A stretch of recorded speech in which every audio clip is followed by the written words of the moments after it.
What is up, guys? Today, in this little notebook, we have the answers to all the questions that y'all have about us. So, let's dive right in and get to it. So, we've gotten a lot of the same questions here at the campground, especially on Instagram. In the campground, we get the same questions, and one of them being the big question that I think we're going to answer. Are we going to have any more children? I don't know. Not the question. So I think we're going to answer the big question that we get asked all the time within a bunch of answers, and kind of turn it into, is this right for you? Is this something you could do too? So the question is... The question that we always get, everybody that ever parks in the sites next to us, main question we always get is, how do you do it at your age? Because we're still young. That makes me feel good. Ish. Makes me feel good. So that's the big question that we get. And really the stereotype is that when you live full-time in an RV and you're traveling, normally, or how it used to be, is you're retired. So when they see a young couple, with a young 1-year-old, they don't understand. Yeah. It's definitely not vacation all the time. Mm-hmm. Is full-time RV living actually cheaper? Not necessarily cheaper. Yes, we're spending less on rent, or a lot less on rent, utilities, stuff like that. But really, that money ends up going to other things, because you got to figure in that you've got fuel costs, you've got maintenance cost on both the vehicle and the travel trailer itself. So those, your bills are smaller, but you find different ways to spend that money in terms of entertainment or, like I said, just maintenance. And it really depends on what you're looking to do. Are you going to be stationary, which means you're going to stay at the same campground or the same land? And in that case, probably. I mean, we've been for 6 months at the same campground, and we haven't had many expenses at all. Yeah. But if you're traveling, like you said, you have the fuel costs, you have entertainment, you're going to spend it on... Because why travel if you're just going to sit inside your trailer? Yeah. So, and that's the big thing. That's the reason we're doing this. We want to see what's out there, and we want to show you all what's out there. So that money goes elsewhere. Not necessarily a whole lot cheaper. Yeah, and like we said a while back in one of our videos, we were working all the time just to have this really nice house that we were never at together. So now, we're going to be working, but we're going to get to spend it on things that we enjoy. Yeah. What do we do for a living? Well, we're really rich. We grew up really rich. Yeah. We have a whole bunch of land, and we haven't ever had to work. True story. So no, but, I never thought this would be my life, because that was the complete opposite, We don't have a whole bunch of savings. We don't have almost any savings. We have just enough to, if something goes wrong. Yeah. We still work every day. We're both online teachers. Kenny's last day was Wednesday from his actual job at the post office, so we're both just working online now. Yeah. So yeah, it's not a vacation all the time. And no, we did not grow up rich. So that was satire. We didn't grow up rich. We were never rich. We worked really, really hard to live paycheck to paycheck since we've been together. And so, like Heather had said before, we were working tons of hours to live in a really nice house that we would spend about 2 hours a day in. And that just didn't seem fair, and it didn't seem worth it. So that's why we started doing this. We both teach every day, and one of the nice things about that is we kind of set our own schedule. So that gives us leeway for moving days. It gives us leeway for there's something we really want to do one day. We just don't work that day. And we make up for it. There's no we just don't feel like working. If we decide we don't want to work, we have to make that up somewhere.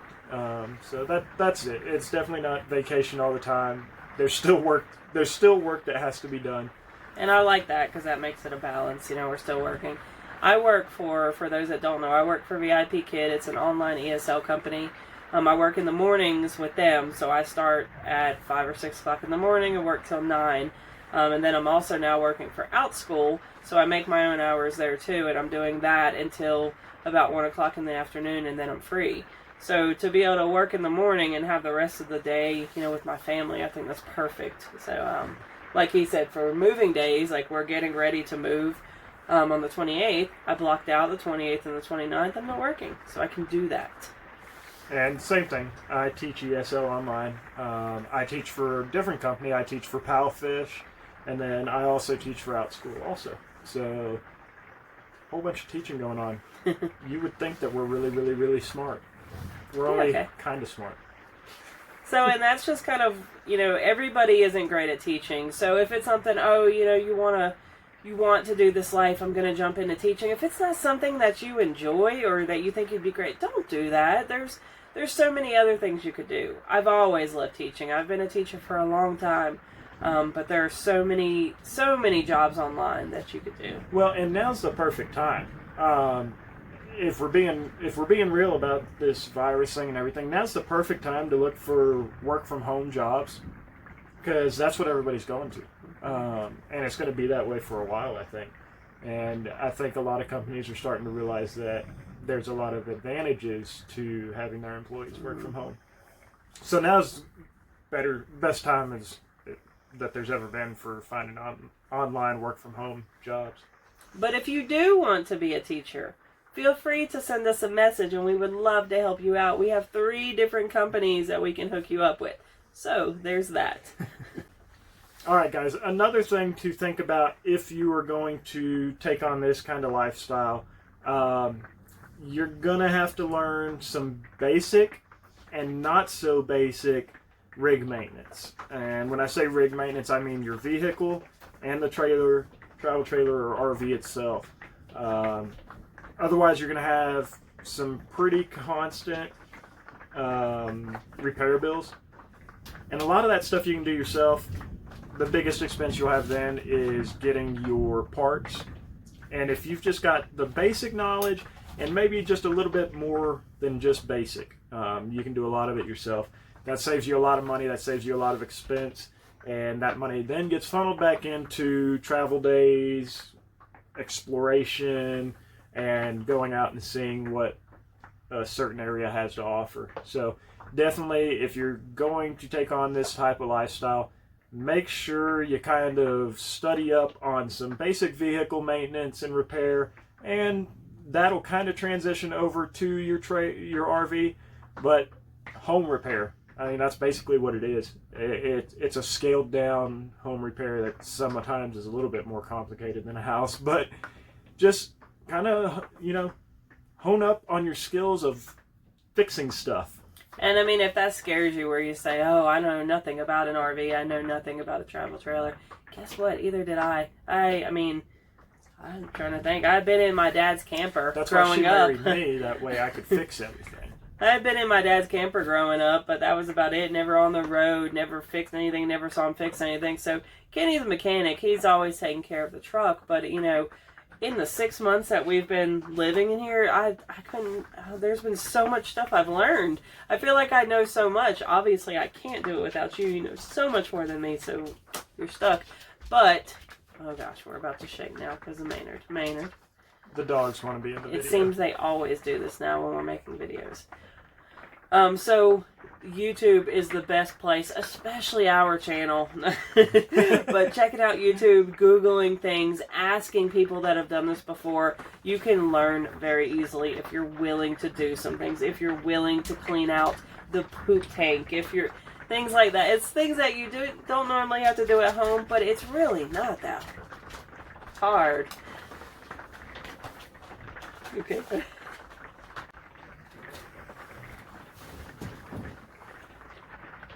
There's some people holding hands, and they're walking with an umbrella in the rain. Can we be those people? This is the other great thing about full-time RV living. You can people watch 24/7. There's always people to watch. And we actually can have our window open this time. It's making me look a little washed out, but you can actually see outside now. It's raining again, so we couldn't do a video outside. True. So, but moving on. Anyhow, you're working from home, obviously, you're doing this on the road all the time, have your own Wi-Fi service. Don't rely on campground Wi-Fi. Because it will not work out for you. We had an episode this past week where the SIM card in our router just out of the blue decided it wasn't going to work anymore.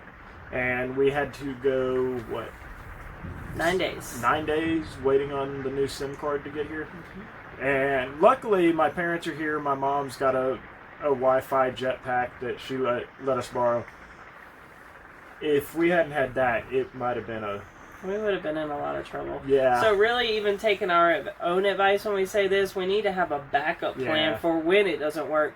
Because I've been using that for 6 months now, and there's never been an issue. It's been great. We have our own internet, our own router, but we don't have a backup plan. Thank God for his mom being here when we needed it. Well, and maybe that's something we need to look into. Also, is maybe having a backup SIM card, just for those instances. Murphy's Law, whatever can go wrong, typically does go wrong with us.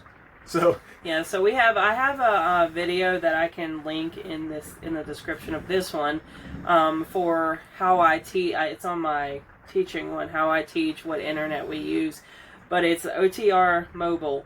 It's $70 a month. It's AT&T, so it runs off the cell phone towers. So then you can take it with you everywhere you go, as long as you can get service there with AT&T. You're good.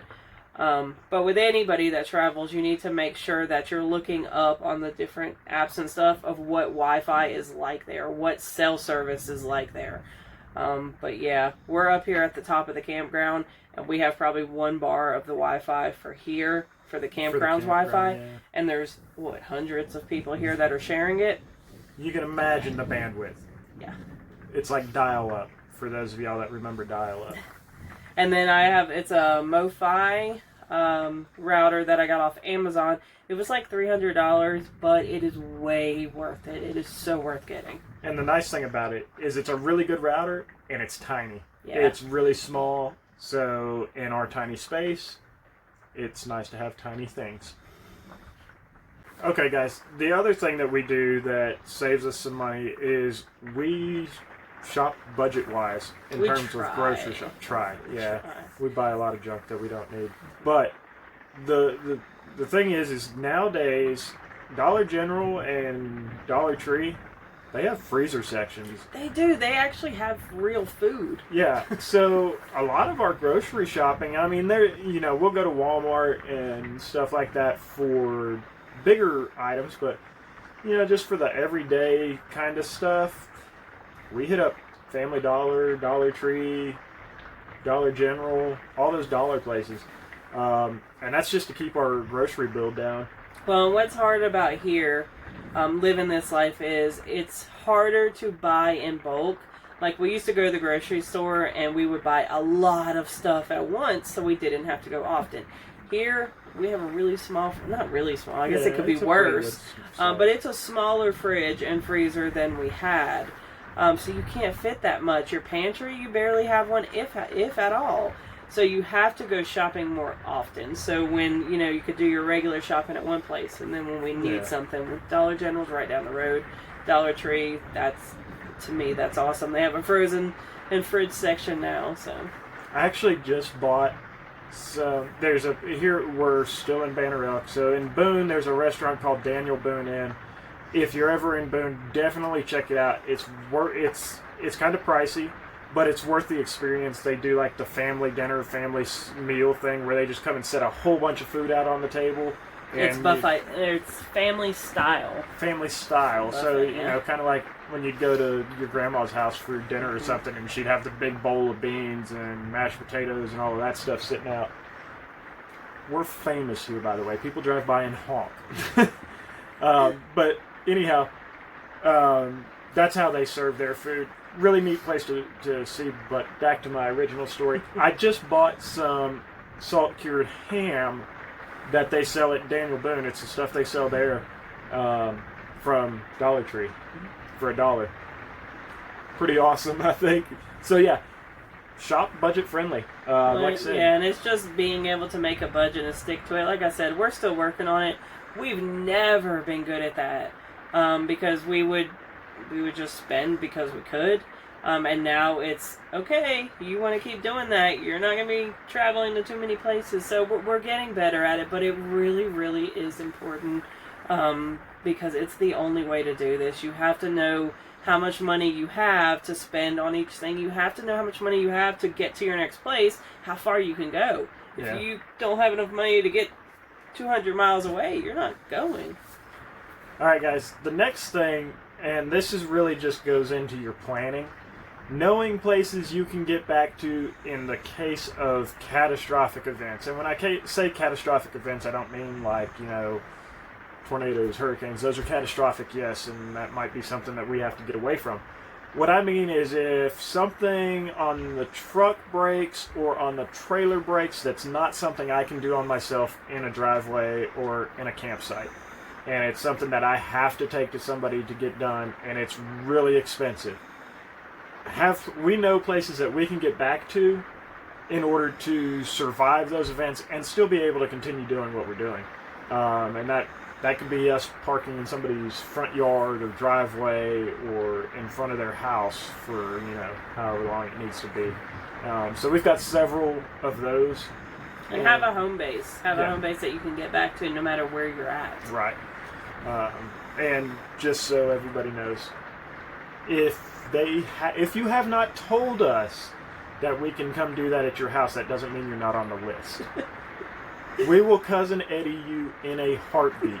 You will wake up one morning and we'll just be parked in front of your house with the black tank draining into your storm drain. So, and also on top of what he's saying, things like, let's just say that we had already been doing this when the coronavirus started and everything started shutting down and you're just stuck. I mean, that happened for a lot of people. Luckily, we were safe, where we were at. But on top of what he was saying to get back somewhere when something happens, that too. You don't want to be stuck in the middle of nowhere with nowhere to go. Yeah.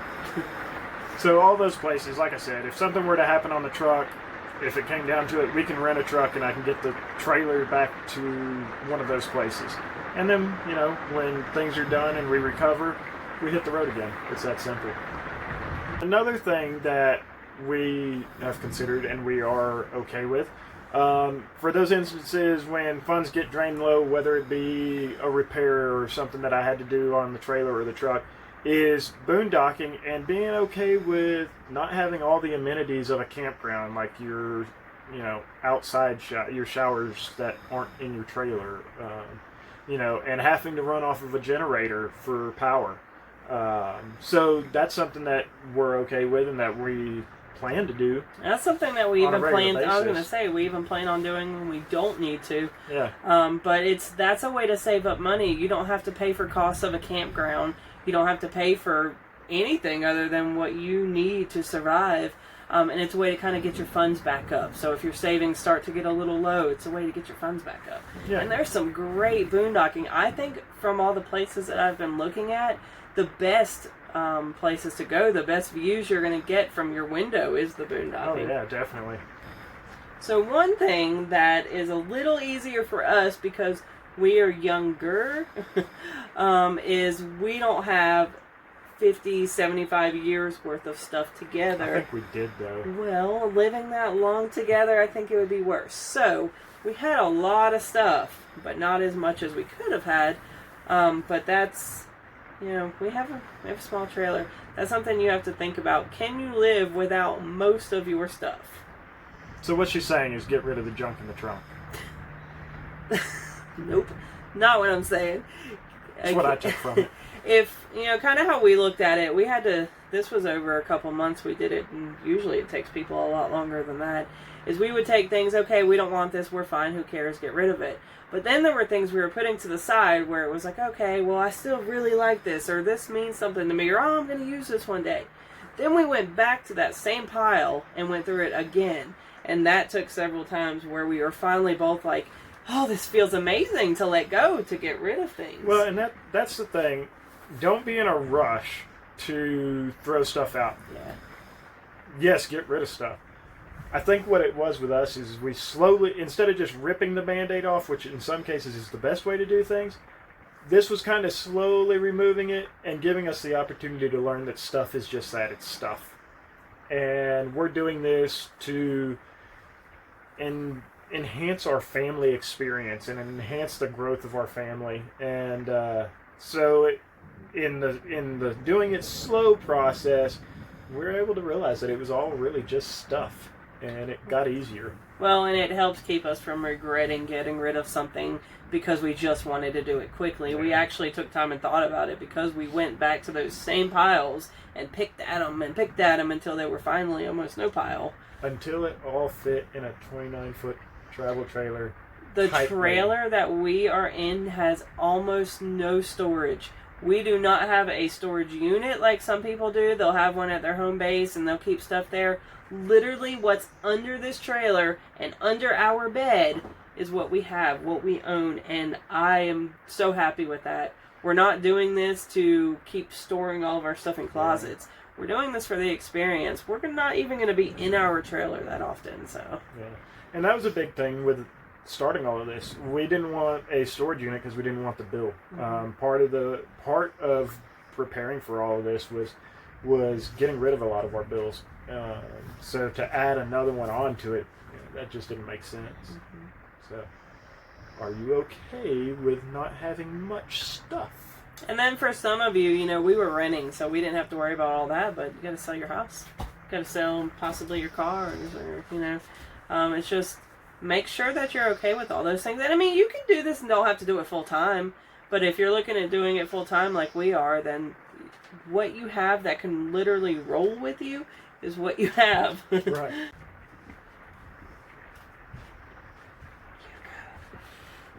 All right, guys, so there you have it. Those are our most asked questions.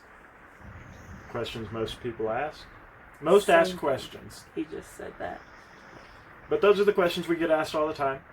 I hope some of those were questions that you might have had. If not, comment down below if you got some more questions that you want the answers to.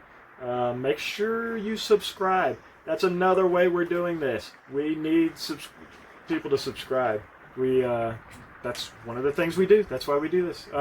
So make sure you subscribe. Turn on the bell so you get notifications. Like the video, because, come on, we're pretty good at this. And feel free really to ask questions, because there's going to be a lot of them, and I'm sure we didn't even hit half of them. Yeah. And share us with your friends so that they'll come watch us too. But thank you guys. We got new cameras, which is a funny story. Going to use funny story. I'm going to try them. I'm going to try them. They might be junk, but I'm going to try them. They might not wash out my face. But so with that, there's going to be more footage coming out. We're starting to do more hiking trails. Soon. We're leaving soon. So with the leaving soon, there's going to be a new area, but also the next, not even 2 weeks, are going to be packed with things that we're going to be doing here that we'll have footage of. So stay tuned. Check us out next week. Like I said, we're getting more footage. We're putting videos out more often. Probably going to be putting a new one out every Sunday. So. And if anybody made it this far to watching, we appreciate it. But we just wanted to let you know, we should have said this at the beginning. There are some people that are subscribing, and we really appreciate every single one of you that do. Kenny's looking at me like, what is she getting at? But we cannot get to your comments. So if we are not answering your comments, I am so sorry. I'm trying, but we cannot figure out why we can only reach some of you. So we've got some new ones, and I can't respond to you. So we thank you for commenting. Good old YouTube's hiding your comments. It shows them to us, but then they say they're not available. Mm-hmm. So we're not ignoring you. If at all possible, if YouTube will allow us, we will always respond to your comments with something. And it's not going to be something generic like thanks. I can promise you that. But hey guys, thanks again. Thank you to all of y'all that are already subscribed. Make sure you tell your friends to come subscribe to us and follow us.